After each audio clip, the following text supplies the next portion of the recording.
네, 또 이 피곤하시는 이 밤에 함께 하신 모든 분들에게 주님의 은혜가 함께 하시길 축복합니다. 주일에 제가 우리 집사님을 내가 못 봤어. 너무 이뻐가지고 못 봤나 봐. 우리 황경혁 집사님 수술, 맹장수술 잘 마치시고 또 이렇게 복귀하셨어요. 우리 박수 한번 하시죠. 제가 정신이 없어 주일날 제가 인사를 못 드렸어요.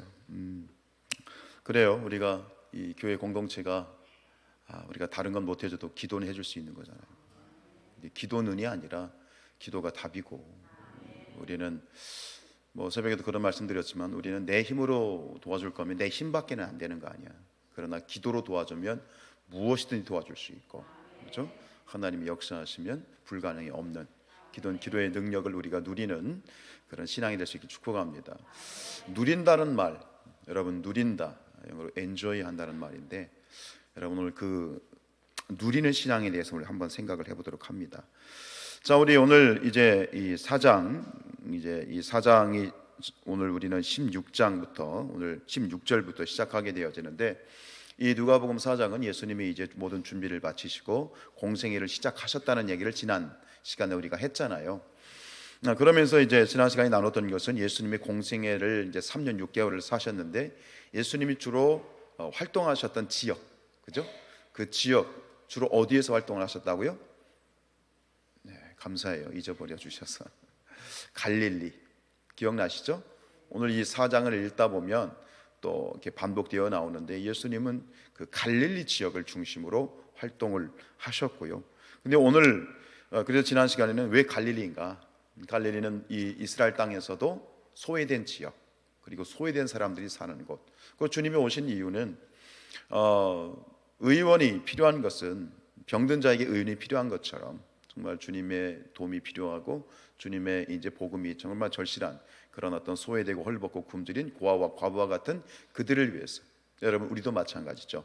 심령이 가난한 자가 복이 있는 것처럼 그런 것을 상징하는 것이 갈릴리였지요. 근데 오늘 이제 성경을 또 읽다 보면, 오늘 사실 이 4장을 전체를 쫙 한번 뭐 스캔을 쫙 해보면 좋지만, 여러분들이 집에 가서 한번 읽어보세요. 쭉 4장을 뭐 앞에가 힘들면 오늘 이 14절부터 마지막 44절까지 한번 한 3번 정도 읽으시면 지금 또 제가 설명드리는 부분이 다시 눈에 들어오게 될 텐데, 오늘 이제 이 14절, 우리가 지난주에 봤던 14절부터 44절을 쭉 전체적으로 이렇게 펼쳐놓고 보면 재미있는 그러한 어떤 구조, 문장의 구조 혹은 이제 반복되는 단어들을 발견할 수 있어요. 두 가지예요. 하나는 뭐냐면 예수님이 어느 지역에서 활동하셨다고요? 어느 지역? 갈릴리요. 갈릴리란 말이 나오고 또 한 가지가 등장해요. 그게 뭐냐면, 그 갈릴리는 갈릴리인데 뭐 그것이 갈릴리든 뭐 다른 이방 지역이든 혹은 예루살렘이든 어느 곳에 갔든지, 이것은 복음이 증거되는 사도 바울도 마찬가지고요. 복음을 증거했던 1차적인 그런 어떤 공간, 장소가 나와요. 그것이 어디죠? 자, 뭘까요? 우리 구절로 한번 띄워주실 수 있어요? 4절 보면 뭐 이렇게 복잡한 거 하는데 그냥 이거예요. 이 14절부터 44절을 단락을 지어 본 거예요. 근데 14절로 12절은 서론이에요. 그리고 맨 마지막 44절은 뭐고요? 결론이고, 그 안에 예수님의 활동 두 가지 사건이 나와요. 오늘 우리가 읽었던 16절부터 30절은 어디에서? 갈릴리 나사렛에서, 예수님의 고향에서 이제 사역하신 장면이 나오고, 그 다음에 31절부터 43절까지는 역시 갈릴리 지역인 어디? 가버나움. 이게 베드로의 그 장모가 나오는 거죠. 그 가버나움, 이 두 지역이 나오는데요. 그 단락마다 계속 반복되는 건 뭐냐면 14절로 15절에서는 갈릴리에 들어가셔서 어디에서? 여러 회당에서 가르치셨다. 결론에 보면 뭐예요? 44절 말씀이 저게 전부 기록된 거예요. 갈릴리 여러 회당에서. 그러니까 이게 반복되는, 갈릴리 지역은 갈릴리고 그 공간은 어디? 회당에. 근데 오늘 우리가 읽은 본문도 마찬가지고 다음에 보게 될 이제 가버나움도 마찬가지겠지만, 나사렛이든 갈릴리든 이것은 나사렛이든 가버나움이든 이것은 역시 갈릴리 지역이고, 그 지역에 가셨을 때 가장 먼저 복음을 증거하시기 위해서 예수님이 서셨던 장소는 어디예요? 회당이에요. 이것을 여러분들이 보시라라고 하는 거예요. 결국은 이 4장 전체 구조에서 이 누가복음의 저자인 누가는 오늘 예수님의 이 두 가지 갈릴리 지역, 그리고 그 지역 중에서도 어디? 회당이라는 공간 안에서 이제 복음을 증거하셨죠. 회당, 우리는 회당하면 이게 개념이 잘 안 잡히잖아요. 시나고그라고 하는데 이것은 우리처럼 예배당의 개념은 아니고요, 그냥 모임 장소예요. 모임 장소, 회관. 우리가 회관 생각하시면 좋겠네요. 그러니까 회당이란 말의 회자가 뭐예요? 모일 회자예요. 모이는 장소인데 이곳에서 이제 주로 이제 뭐 예배도 드리지만 교육을 하고 뭐 교제도 하고 하는 그런 유대인들만의 어떤 그 회관, 유대인 회관 같은 그런 곳이에요. 자, 오늘 이 본문 16절로 30절 본문을 통해서 우리 예수님 사역하셨던 예수님의 고향 나사렛에서 어떤 일이 있었는지 한번 살펴보도록 하죠. 자, 16절 읽죠. 시작. 예수께서 그 자라나신 곳 나사렛에 이르사 안식일에 늘 하시던 대로 회당에 들어가사 성경을 읽으려고 서셨어요. 예수님도 그랬지만 바울도 마찬가지예요. 바울 서신 읽다 보면 바울이 뭐 어디를 가든 그곳에 가서 가장 먼저 찾은 곳은 어디예요? 회당이에요. 그리고 또 안식일 날 또 이제 회당에서 모이는, 유대인들이 회당에서 모였기 때문인데, 근데 우리가 여기서 한 가지 짚고 넘어갈 건 뭐냐면, 예수님이 회당에서 이렇게 가서 복음을 증거하신 것이 예수님이 공생애를 시작하면서 내가 이제부터 회당에 가서 복음을 증거하리라, 그래서 회당에 가신 것이 맞다 아니다? 아니라는 거예요. 그러니까 여기 나와 있잖아요. 뭐죠? 뭐요? 하시던 대로 어릴 때부터죠. 예수님 모든 유대인들의 이게 습관이에요. 관습이고요. 그러니까 안식일에는 어디에 모였어요? 회당에 모였어요. 회당에 모여서 이제 모이게 됐는데, 결국 예수님께서도 늘 하시던 대로, 안식일에 하시던 대로 어릴 때부터 늘 해오던 습관을 따라서 그 회당에 가셔서, 그리고 이제 공생애를 시작하면서 본격적으로, 지금까지는 그냥 참여하는 자의 입장이었다면 이제는 주도적으로 그 회당에서 서셔서 이제 하나님의 말씀을 가지고 천국 복음을 증거하시기 시작하는 거예요. 이 회당이라고 하는 것은 유대인들의 어떤 대표적인 공간이잖아요. 성전 말고. 그래서 성인 남자 10명 이상이 되면 세계 어느 곳이든 회당을 유대인들은 세웠어요. 가는 곳마다, 전 세계에. 그래서 이게 이 유대인들의 모임의 어떤 핵심이라고 할 수 있는데, 예수님이 이제 이 회당에서 때로는 그 율법주의적인 그런 유대인들의 그런 모습을 비판하시기도 했죠. 오늘도 마찬가지예요. 오늘도 예수님이 당신의 고향인 나사렛에서 어느 회당에 가서 증거하실 때 그는 어떻게 돼요? 쓴소리를 하죠. 쓴소리를 하니까 사람들이 끌고 가서 뭐 하려고 예수님을 죽이려고 한 거예요. 낭떠러지로 데려갔다는 얘기, 낭떠러지 떨어뜨려서 뭐 하겠다? 죽이겠다는 거예요. 그 정도로 예수님이 뭐 굉장히 강하게, 뭐 이렇게 좋게 아멘 하는 그런 스타일이 아니라 굉장히 강하게 이 유대인들을 아주 찌르고 또 비판하기도 하셨지만, 그러나 여기서 우리가 주목할 건 뭐냐면 예수님께서는 안식일에 회당에서 예배하고 율법을 교육하는 이 전통을 무시하지 않으셨다는 거예요. 이게 굉장히 중요한 의미가 있습니다. 지금 이 유대인들이 모이는 이 안식일에 모이는 회당에 모이는 이 모임, 결국 그들은 역시 하나님을 열망하고 하나님 말씀을 듣고 싶고, 그곳에서 뭐예요? 말씀을 펴고 말씀을 듣고 읽고 말씀을 논의하는 아주 참 아름다운 그런 자리이잖아요. 이런 자리만큼 유대인들에게 하나님의 복음을 증거할 수 있는, 저 깊은 하나님의 진리를 증거할 수 있는 이보다 더 적합한 장소는 없는 거예요. 그 문화와 그 전통과 그들의 습관을 무시하지 않고 이용하셔서 그것을 통해서 천국 복음을 증거하신 것이죠. 여러분, 예수님은 구약의 전통을 부정하지 않으셨어요. 이해하십니까? 유대인들의 구약의 전통을 부정하지 않으셨어요. 우리가 복음을 증거할 때 여러분, 우리가 좀 생각해야 되는 건 뭐냐면, 세상의 문화나 세상이 가지고 있는 우리가 복음을 증거할, 예를 들어서 선교를 간다. 그럼 외국에 선교를 간다. 뭐 중국이나 아니면은 뭐 동남아시아나 그 나라에 가면 그 전통과 그들의 문화를 어떻게 해야 돼요? 인정해 줘야 돼요. 근데 과거에 어떤 잘못을 했냐면 그들의 문화는 모두 악한 것이다, 잘못된 것이다 라고 무시하고 들어가는 경향들이 있었어요. 근데 이것은 외국에 나가서 선교를 하는 것도 그렇지만 우리 이 땅에서도 마찬가지예요. 우리가 누군가에게 복음을 증거할 때 무작정 당신은 죄인이고 당신은 악한 사람이고 당신의 것은 다 틀렸고 오직 예수만 진리다 이렇게 들어가면 그들의 마음이 열겠어요? 아니죠. 특히 이 시대는 그런 시대가 아니에요. 그래서 중요한 건 뭐냐면 우리가 복음을 증거할 때 일단은 인정해주고 받아들여주고 수긍해주고. 그래서 그렇잖아요. 제 친구 중에 뭐 지금은 사역을 집중을 안 하고 있지만 최준식 목사라는 목사가 책도 냈고 그 친구가 유명한 게 뭐냐면 노란 머리예요. 노란 머리를 드려요. 저는 지금 하얀 머리잖아요. 근데 그 친구는 청소년 사역을 하는 친구라 항상 등치도 이래요. 등치도 이렇고 끼도 이렇거든요. 근데 머리가 옆에는 그 뭐죠? 옆에 치는 걸 뭐라 그러지? 투블럭이라고나? 투블럭 해가지고 머리 이렇게 세워가지고 목사가 머리를 팍 세워가지고 노랗게 물들이고 다녀요. 지금은 안 그런 것 같은데 지금 사역을 지금 쉬고 있어서. 그러니까 그 청소년들에게 다가가기 위해서 그들의 문화를 인정해 주는 거예요. 이해가 되시죠? 그래서 그럼 어떤 분들이 아니 목사가 무슨 머리를 노랗게 물들이냐 그럴 수 있잖아요.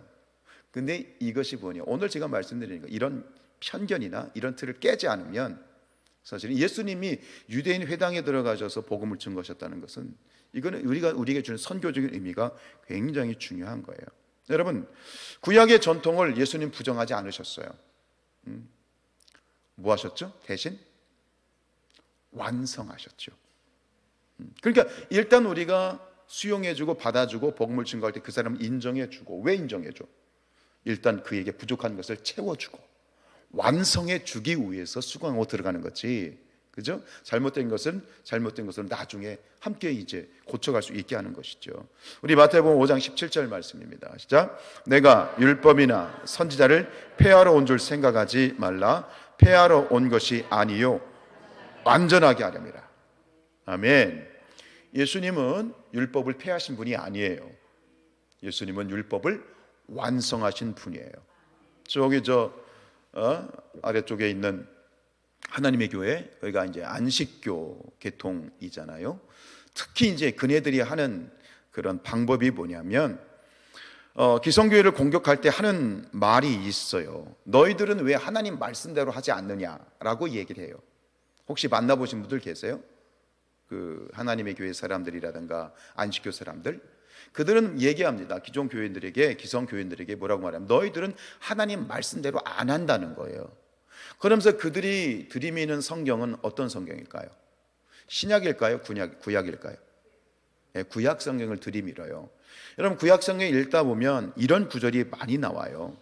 구약 율법, 특히 레위기나 율법이 등장할 때 이런 워딩이 나오는데 대대로 지킬 영원한 규례니라. 생각나시죠? 그러면 대대로 지킬 영원한 규례라는 것은 지금도 지켜야 돼요? 안 지켜야 돼요? 지켜야 되죠. 그래서 하는 얘기예요.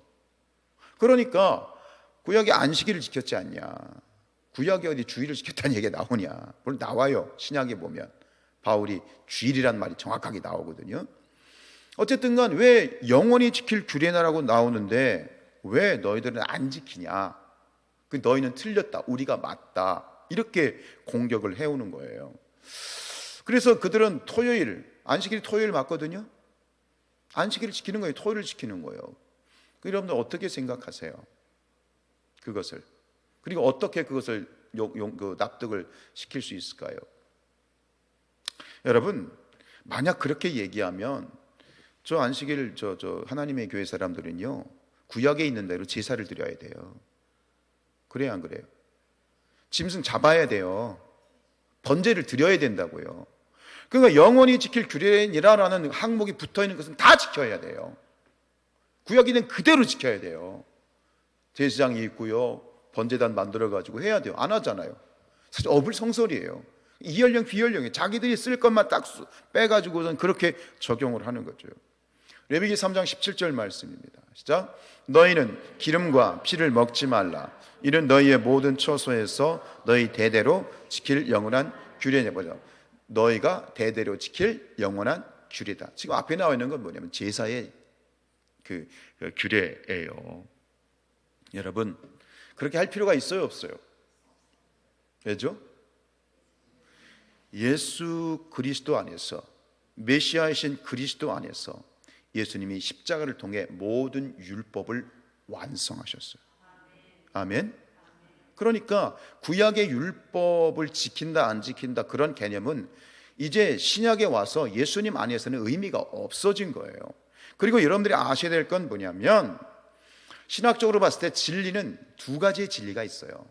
신학적으로 뭐냐면 영원한 진리가 있고 상대적인 진리가 있어요. 상대적인 진리란 그 시대와 문화에만 적용이 되는 진리. 예를 들어 여러분, 선지국 먹어요, 안 먹어요? 성경의 구약에 보면 피채 먹지 말라고 그랬죠. 그렇죠? 그럼 피 먹지 말아야 되잖아. 근데 왜 선지국 왜 먹어? 그것은 상대적인 진리예요. 아시겠어요? 크게 보면 모든 율법은 예수님 안에서 완성이 되는 거예요. 구약에 보면 지켜야 될 절기가요 7개입니다. 유월절, 무교절, 또 초실절, 나팔절, 대속죄일, 그 다음에 초막절까지. 그 중에 우리는 3개를 알잖아요. 대표적인 거 3개를 지키라 그러지만 넓게 보면 7개가 더 많아요. 근데 그런 절기들을 지켜야죠. 그럼 쟤들은 지키나? 안 지키? 저기는? 안 지킬걸요? 여러분, 그 모든 것들이 지킬 필요가 없어요. 왜요? 그 모든 절기는 예수님의 생애 안에 다 녹아져 있어요. 그러니까 이걸 따지고 들어가기 시작하면은요, 모든 것은 예수님 안에서 율법은 완성이 됐고, 그리고 과거의 구약에 있는 모든 율법과 모든 규례와 법도는요, 사실 예수님의 생애를 비추는 하나의 복선일 뿐이고, 그 모든 것은 다 예수님 안에서 완성되고 완전케 된 줄로 믿습니다. 이걸 붙으셔야 돼요. 이걸 붙으셔야 돼요. 자, 요한복음 8장 31절로 32절이에요. 그래서 예수님이 이렇게 말씀하셨죠. 시작. 그러므로 예수께서 자기를 믿는 유대인들에게 이르시되 너희가 내 말에 거하면 참으로 내 제자가 되고 진리를 알지니 진리가 너희를 자유롭게 하는 거예요. 그러니까 지금 구약의 율법, 어떤 그 율법을 가지고 그걸 지키느니 마느니, 이거는 자유가 아니에요. 여러분, 오늘 이 부분에 대해서 깊이, 그러나 사실은 제가 깊은 걸 말씀드려도 어느 정도 여러분들이 이해하실지는 모르겠지만, 저도 이 자유함의 깊이에 대해서 그냥 물 한 컵 떠는 정도밖에 말씀드리지 못하겠지만, 그러나 중요한 건 뭐냐면 예수 그리스도 안에서 우리는 자유한 거예요. 그 자유를 누려야 되는 거예요. 아멘이에요? 이 자유함을 누리는. 그런데 우리는 이게 부분에 있어서 굉장히 약합니다. 그리고 많은 부분에 있어서 오해가 있습니다. 여러분, 누군가를 향하여서 참 저분은 믿음이 좋습니다, 저분은 참 믿음이 좋은 분 같습니다 라고 할 때 그 좋은 믿음, 그 좋은 믿음의 기준이 뭐죠? 여러분들 누군가 저 권사님은 정말 믿음이 좋으세요, 저 권사님은 정말 믿음이 신실하세요 라고 여러분들이 누군가를 평가하고 있다면 그 기준이 뭔가요? 한번 생각해 보세요. 1년 365일 새벽 예배 절대 빠지지 않고, 1년 52주 주일 절대 성수하고, 철저히 10원 한 장까지 11조를 철저히 드리고, 교회 모든 일들마다 정말 헌신하고 애쓰고 열심히 참여하고, 교회를 섬기고 목회자를 섬기고 정말 구제하고 섬기는 일, 또 금연하고 금주하는 일, 이런 것들을 철저히 지키는 것이, 그것이 정말 믿음이 좋은 것입니까? 여러분들 그렇게 생각 안 하시는군요. 전 그렇게 배웠습니다. 전 그렇게 배웠어요. 그리고 그렇게 저도 가르쳤고요. 근데 제가 이제 30년 정도 목회를 하면서 말씀을 이렇게 대하고 또 제가 묵상을 하면서 제 안에서 하나님 주시는 마음은 이런 어떤 열심과 열심 있는 신앙과 좋은 신앙은 다를 수 있다라고 하는 것을 조금씩 하나님이 열어주시는 거예요. 좋은 신앙, 좋은 믿음을 다시 생각하게 하는 거예요. 그건 뭐냐면 열심히 믿는 것은 꼭 좋은 믿음은 아니다. 그것이 동일한 것은 아니다. 그렇다고 열심히 믿는 믿음을 제가 부정하는 건 아니에요. 열심히 믿다 보면 잘 믿게 되는 거지만 그러나 엄밀하게 냉정적으로 따지면 이것은 구분이 되는 것이다. 열심히 믿는다고 좋은 믿음은 아니야. 물론 좋은 믿음으로 가는 길이지. 이것이 구분되어져야 된다. 만약 이 대표적인 그런 사례가 뭐냐면 바로 바리새인들이에요. 바리새인들은 정말 열심히 있는 사람들입니다. 철저히 믿는 사람들입니다. 일주일에 이틀씩 금식하고요, 11조 철저히 드리고요, 금식 철저히 하고요, 예배생활 철저히 하고요. 그러니까 바리새인들은 당시 유대인 사회에서 존경을 받았어요. 정말 철저했습니다. 정말 철저했습니다. 근데 그렇게 우리가 막 듣기는 바리새인이 하도 악하게 막 얘기를 하니까 그 사람들이 행동거지가 어떤 위선적인 게 문제긴 하지만 외면적으로 봤을 때는 정말 열심에 있어서는 그 둘째가 라면 서러워할 특심 있는 자들이었습니다. 인정하십니까? 그게 바리새인들입니다. 존경을 받았어요, 사회적으로. 그런데 그러한 바리새인들을 향하여 우리 예수님이 무엇이라고 말씀하셨습니까? 성경에 있는 대로 제가 그대로 말씀드릴게요. 독사의 새끼들아 그랬어요. 성경에 그렇게 나와 있어요. 독사의 자식들아로 되어 있지만 어디 보면 독사의 새끼들아 그렇게 나와 있어요. 왜 그럴까요? 열심히 있는 신앙이 꼭 좋은 신앙은 아니야. 이것을 우리가 함께 고민했으면 좋겠고, 그리고 이걸 함께 고민해야 되는 이유는 이거예요. 우리가 진리 안에서 자유함을 누려야 되기 때문에. 예수님은 우리가 자유하기를 원하시지 어떤 구속되기를 원하시지 않으세요. 제가 말씀드리잖아요. 이 모든 율법은 하나님께서 우리를 구속하시기 위해서 주신 게 아니에요. 믿으십니까? 그렇죠? 율법을 통해서 복받으라고. 이건 뭐와 같으냐면, 저는 이렇게 표현하면 그건 저 개인적인 얘기니까 수긍을 안 하신 분은 어쩔 수 없지만 그냥 들으셔요. 저는 이 율법을 하나님의 잔소리라고 생각해요. 여러분, 아이들은요 무엇을 통해서 크죠? 부모의 잔소리 듣고 크는 거예요. 잔소리 듣고 크는 거예요. 그게 잔소리야. 아이들은 라떼 그러지만 부모가 잔소리에. 그래, 어떤 아이들 본 경이 어떤 경우를 봤냐면 애들이 다 장성해가지고 일이 안 됐어. 그러니까 그 아이가 부모한테 이런 얘기를 하더라고요. 왜 그때 저를 잔소리하지 않았냐고. 그때 왜 저를 그때 꾸짖지 않으시냐, 이런 소리를 하는 걸 제가 들었어. 그때 잔소리 해주셨으면 제가 조금 바르게 갈 텐데, 이런 어떤 이야기를 들은 적이 있어요. 여러분, 오늘 이 말씀 요한복음 8장 32절 말씀을 근거로 저는 이렇게 말씀드리고 싶어요. 믿음이 좋다라고 하는, 믿음이 좋은 사람이라고 하는 것은 먼저 진리를 알아야 되고, 두 번째는 진리 안에서 자유를 누려야 돼요. 아는 것이 아니라 누림이 있어야 되는 거예요. 여기서 말하는 진리는 뭐예요? 두 가지예요. 하나는 예수님 당신이 진리고, 그리고 또 한 가지 예수님이 우리에게 주신 십자가의 복음이에요. 이게 진리죠. 그 진리 안에서 자유를 누리는 것, 이것이 저는 여러 가지로 정말 많은 걸 표현할 수 있겠지만 오늘 말씀을 통해서 저에게 주신 그러한 깨달음은 그거예요. 진리를 누리는 신앙. 여러분, 그런 얘기 들어보셨죠? 시골길은 어떤 할머니가 이제 진보다리를 이렇게 지고 가시는 거예요. 시장에 가시나 봐요. 근데 마침 누가 이제 차를 몰고 가다가 그 할머니를 태워드렸어. 할머니 타세요.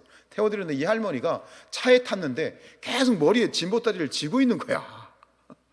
아니, 할머니 왜 진보다리 안 내려놓으세요? 그랬더니 할머니가 뭐라고 했다고요? 아이고, 나를 태워준 것도 감사하고 신세를 졌는데 이 진보다리까지 내가 신세를 질 수는 없다고. 진보다리는 내가 지고 가겠다고. 들어보셨죠? 근데 이게 우스갯소리 같지만 이게 진리 안에서 복음 안에서 자유하지 못한 우리의 모습을 빗대한 비유입니다. 여러분 보세요. 마태복음 11장 28절 시작. 수고하고 무거운 짐진 자들아 다 내게로 오라 내가 너희를 쉬게 하리라. 즉 예수님 안에서 진리 안에서 복음 안에서 우리의 모든 짐을 다 내려놓으라는 거예요. 그게 자유하라는 거예요. 그렇죠? 그런데 우리가 예수님을 믿음에도 불구하고 여전히 그 할머니처럼 머리에 짐 지고 이거 내가 담당해야 돼, 이거 안 하면 내가 안 돼, 뭐 이런 어떤 틀과 고정관념과 편견이 우리 안에 있다면 그건 자유하지 않은 거예요. 우리가 우리 자신을 좀 생각해 볼 필요가 있어요. 여러분, 자유란 무엇입니까? 기본적으로 자유는 우리를 죄로부터 구원해 주신 하나님의 은혜고, 그리고 자유란 죄로부터 벗어난 구원의 상태입니다. 이 자유라는 건 뭐냐면, 자유는 우리가 십자가의 복음을 통해서 하나님으로 받은 자격과 권한을 말하는 겁니다. 우리 로마서 8장 2절 말씀 시작. 이는 그리스도 예수 안에 있는 생명의 성령의 법이 죄와 사망의 법에서 너를 해방하였어요. 해방했다는 얘기는 너는 이제 자유하다는 거예요. 여러분, 우리가 하나님으로부터 십자가를 통해서, 예수님의 십자가의 복음을 통해서 우리가 부여받은 해방, 죄로부터의 해방, 그리고 그 결과 우리가 받은 자격과 법적 지위와 자격과 특권이 뭡니까? 그게 뭐죠? 주 예수를 믿으라. 그죠? 하나님을 믿는 자는 뭐가 되는 거예요? 하나님의 자녀가 된 거예요. 이게 법적 지위입니다. 해방과 자유는 뭐냐면 우리가 예수 그리스도를 믿음으로 말미암아 하나님의 자녀가 되었다는 거예요. 하나님의 뭐라고요? 자녀가 되었다는 거예요. 여러분, 법적 지위와 자격, 하나님의 자녀의 자격과 지위와 특권을 받았어요. 마치 이거 같아요. 여러분, 우리가 면허증을 땄어요. 그죠? 면허증을 땄어요. 그럼 면허증을 땄으면 자격을 받은 거죠. 운전할 수 있는 자격을 받았잖아요. 그럼 어떻게 해야 돼요? 그 자격은 가지고 있는데 자격을 가지고 있는 것으로 누리는 건 아니야. 자격을 누린다는 것은 뭐예요? 면허증을 땄어. 면허증을 땄다고 누리는 건 아니야. 그 자격을 누리는 것은 어떻게 하면 되는 거예요? 운전해야지. 이게 누리는 거지. 자격을 가졌다고 해서 누리는 것이 아니에요. 우리가 하나님의 자녀가 되었는데, 우리가 구원받은 천국 백성이 되었는데, 죄로부터 우리가 해방되고 자유하게 되었는데, 일단 우리는 권한과 자격과 특권을 가졌는데 거기에 멈춰있는 신앙이 많다는 거예요. 믿어. 그리고 그걸 알아. 천국 백성이 됐어. 근데 거기에 멈추면 안 돼요. 거기서 어떻게 해야 돼요? 그 특권을 뭐 해야 돼요? 따라합시다. 누려야 된다. 누려야 된다. 누리는 신앙이에요. 이 부분을 우리가 좀 깊이 생각해야 돼요. 우리가 누리는 신앙이 부족해요. 누리는 신앙. 그리고 그 누리는 신앙을 누리지 못해요. 여전히 머리에 진보다리를 메고 있어요. 그래야만 된다고 생각해. 나를 구원해 주시는 하나님, 나를 태워주시고 그 하나님께 감사한데 내가 이 진보다리까지 내려놓으면 안 될 것 같던 그런 나의 어떤 고집이 있어요. 내려놓아야 돼. 그 진보다리 다 내려놓아야 돼. 그리고 마음껏 하나님의 자녀로서의 지위와 특권을 누려야 되는 거예요. 여러분, 자녀의 특권을 누리는 건 뭡니까? 부모님 앞에 가서 마음껏 뭐 하는 거예요? 어리광을 부리는 거예요. 어리광을 부리는 거예요. 하나님 앞에서 우리가 자유한 하나님의 자녀로서의 신앙은 아버지 되신 하나님 앞에 마음껏 어리광을 부리는 것이다. 내가 조금 잘못한다고 자격 박탈하지 않지요. 그렇죠? 내가 부모님 말씀 안 듣고 엄한 짓 한다고 나를 호적에서 파진 않지요. 우리가 받은 특권과 자유, 그것이 무엇인지를 묵상하시면서 그 자유함을 누릴 수 있는 그런 저와 여러분들 되시기를 축복합니다. 구체적인 어떤 적용점들은 더 많이 묵상해야 돼요. 근데 오늘 우리가 스스로에게 질문하는 건 뭐냐면, 과연 나는 복음 안에서 자유를 누리고 있는가? 아멘. 자유를 누리고 있는가라고 하는 거예요. 그러면 우리가 내가 복음 안에서 자유를 누리고 있는지 없는지를 이렇게 구분할 수 있는, 판단할 수 있는 굉장히 중요한 이야기가 오늘 사건에서 등장하고 있어요. 오늘 이 나사렛 사람들을 보세요. 이들은 아직 복음을 모르죠. 그리고 자유함이 없어요. 그러다 보니까 그들에게서 나타난 증상이 하나 있어요. 회당에서 예수님이 말씀을 풀어주실 때 그들의 반응이 어땠습니까? 우리 28절 29절 읽습니다. 시작. 회당에 있는 자들이 이것을 듣고 다 크게 화가 나서 일어나 동네 밖으로 내어 쫓아 그 동네가 건설된 산 낭떠러지까지 끌고 가서 밀쳐 떨어뜨리고자 했어요. 예수님이 복음을 증거하셨고 진리를 증거하셨는데 그것에 대해서 이 지금 나사렛의 유대인들의 반응은 뭐냐면 크게 화를 내면서 예수님을 죽이려고 했어요. 왜 그랬을까요? 그들이 가지고 있었던 편견, 그들이 가지고 있었던 유대인이라고 하는 선민의식 때문이었어요. 25절부터 27절 말씀 같이 볼게요. 시작. 내가 참으로 너희에게 이르노니 엘리야 시대에 하늘이 3년 6개월간 닫히어 온 땅에 큰 흉년이 들었을 때에 이스라엘에 많은 과부가 있었으되 26절 엘리야가 그중 한 사람에게도 보내심을 받지 않고 오직 시돈 땅에 있는 사렙다의 한 과부에게 뿐이었다. 이 사렙다는 유대인 지역입니까? 이방 지역입니까?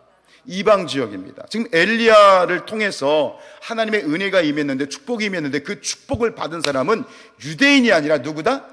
이방인이다라는 얘기를 하고 싶은 거예요. 그 얘기를 예수님이 하신 거예요. 그 다음에 27절입니다. 시작. 또 선지자 엘리사 때에 이스라엘에 많은 나병 환자가 있었을 때 그 중에 한 사람도 깨끗함을 얻지 못하고 오직 수리아 사람 나만 뿐이었느니라. 이 수리아 나만은 유대인이에요? 이방인이에요? 이방인인 거예요. 이제 무슨 얘기냐면 이 유대인들에게는요, 그들이 가지고 있는 이 선민의식이라는 편견과 틀이 있었어요. 그것이 있었어요. 이 사람들은 뭐예요? 이 사람들에게 유대인들은 어떤 사람들이에요? 유대인들에게 이방인들은 개입니다. 개입니다. 개라고 불렀어요. 개 같은 사람들 불렀어요. 그들은 죄인들이에요. 심지어 뭐라고 생각했냐면 이 이방인들은 하나님이 지옥의 땔감으로 창조한 자들이다. 그렇게까지 생각을 하고 있었어요. 그런데 지금 예수님이 누구의 편을 들고 있어? 누구를 지지하고 있어? 이방인들을 지지하고 있는 거예요.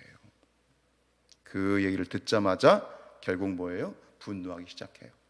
여기서 저는 내가 정말 복음 안에서 자유한가, 복음 안에서 나는 자유를 누리고 있는가라고 하는 것을 어느 정도 구분할 수 있는 한 가지입니다. 한 가지 경우의 수를 말씀드리면 뭐냐면 바로 이겁니다.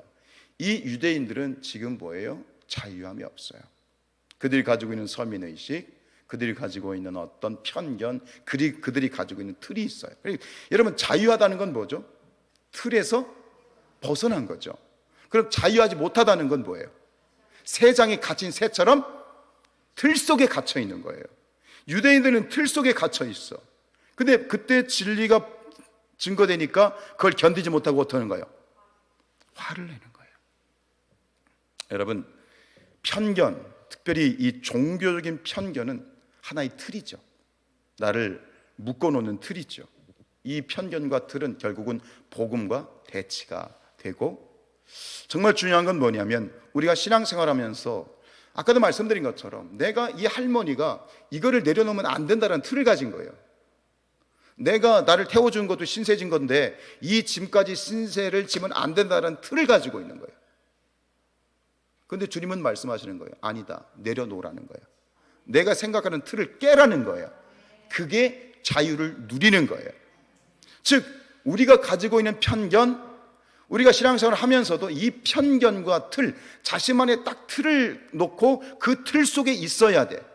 목회자도 이런 틀에 있어야 되고, 예배도 이런 틀 속에 있어야 되고, 교회 생활도 이런 틀 속에 있어야지 라고 하는 어떤 고정관념일 수도 있고 편견일 수도 있고 그런 틀일 수도 있는데, 그런 틀이 내 안에 존재하면 나는 아직 자유하지 못한 거예요. 이해되시죠? 유대인들은 어마어마한 틀을 가지고 있어. 선민의식이란 틀. 더 무서운 건 뭐냐면 내가 가지고 있는 틀, 그런 틀이 진리인 것처럼 착각한다는 거예요. 자유하지 못한 거죠. 자유하지 못한 거죠. 그래서 여러분, 이 틀에 갇힌 사람들, 뭔가 편견과 틀에 갇힌 사람들은 그것을 이렇게 다르면, 그것과 다르고 다른 것을 얘기하면 오늘 이 나사렛에 있는 유대인들과 똑같은 반응을 하게 됩니다. 뭐죠? 화를 내고 또 호전적이 되고 공격하게 됩니다. 왜?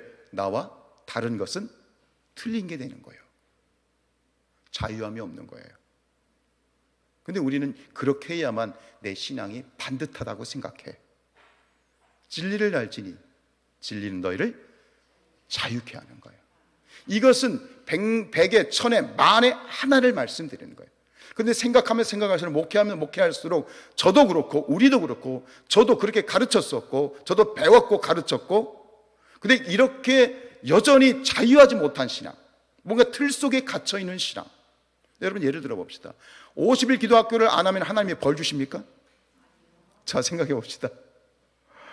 그럼 우리는 보통 이거를 틀에 집어넣고 생각하면 이렇게 설교하게 됩니다. 여러분, 50일 기도학교를 여러분들이 참여하지 않으면 하나님이 벌 주십니다. 하나님께서 여러분들의 잘될 일도 막으십니다. 이렇게 말할 수 있어요, 없어요? 있어요. 왜? 그 틀 속으로 들어오지 않으면 정죄를 해버리는 거예요. 저는 이러한 설교를 듣고 자랐어요. 죄송하지만 여러분, 주일 빠지면 하나님이 다리 모감지 막 부러뜨리죠. 아멘이죠? 아멘 좀 해봐. 옛날에 낚싯배 사건 혹시 기억하세요? 주일에 낚싯배 타고 갔는데, 낚시를 했는데 그 낚싯배가 전복이 됐어. 사람들이 많이 죽었어. 그때 어떤 분이 그러시더라고요. 저기 예수 믿는 것들이 있다고. 예수 믿는 것들 주일에 예배 안 드리고 저 낚시하러 가가지고 하나님이 배를 뒤집어가지고 죽여버렸다고. 아멘! 아멘이요? 아니요? 바로 이런 시각이에요. 우리도 모르는 사이에 이런 것들이 굉장히 많아요, 사실은요. 뭘까요? 그게 바로 복음 안에 자유하지 않은 거예요. 여러분, 그 낚시하면서 마음이 편했겠어? 안 편했겠지, 그지?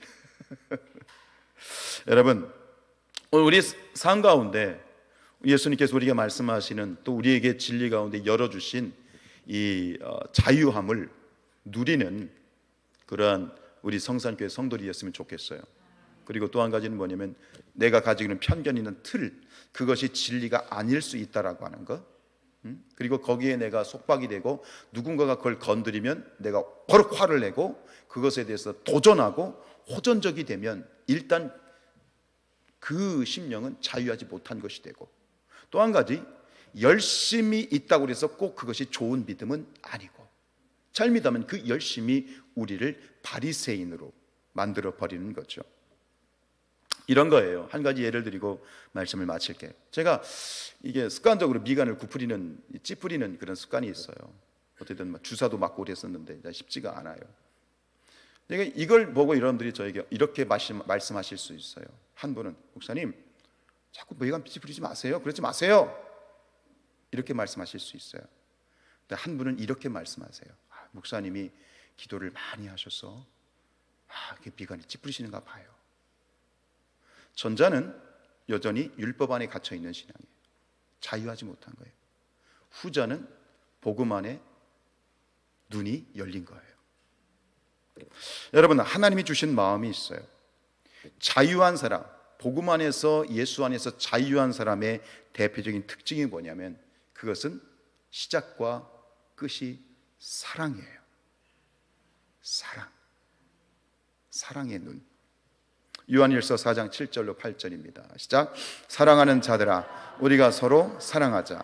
사랑은 하나님께 속한 것이니 사랑하는 자마다 하나님께로부터 나서 하나님을 알고 48절 8절 사랑하지 아니하는 자는 하나님을 알지 못하나니 이는 하나님은 사랑이시라. 결국 저는 그래요. 하나님 주신 마음은 이거예요. 자유함의 다른 말은 사랑이야. 사랑이 충만하면 다 용납이 되고 인정이 되고 긍휼한 마음이 생기고, 그게 아닐지라도 묵묵히 그 사람을 지지해주고 정말 아닌 거는 기도해주고 그런 거죠. 복음 안에서 자유한 사람은 남을 정죄하지 않아요. 판단하지 않아요. 있는 그대로를 인정해주고 사랑해주죠. 여러분, 오늘 말씀을 통해서 예수님이 그러셨던 것처럼 우리가 진리 안에서 우리에게 주시는 자유함을 누리는 그런 신앙이 됐으면 좋겠고, 오늘 이 제 설교는 이 자유함에 대해서 천의 만분의 일도 건드리지 못한 것 같은 부족함이 있지만, 그러나 제가 화두는 제시해 드리는 거예요.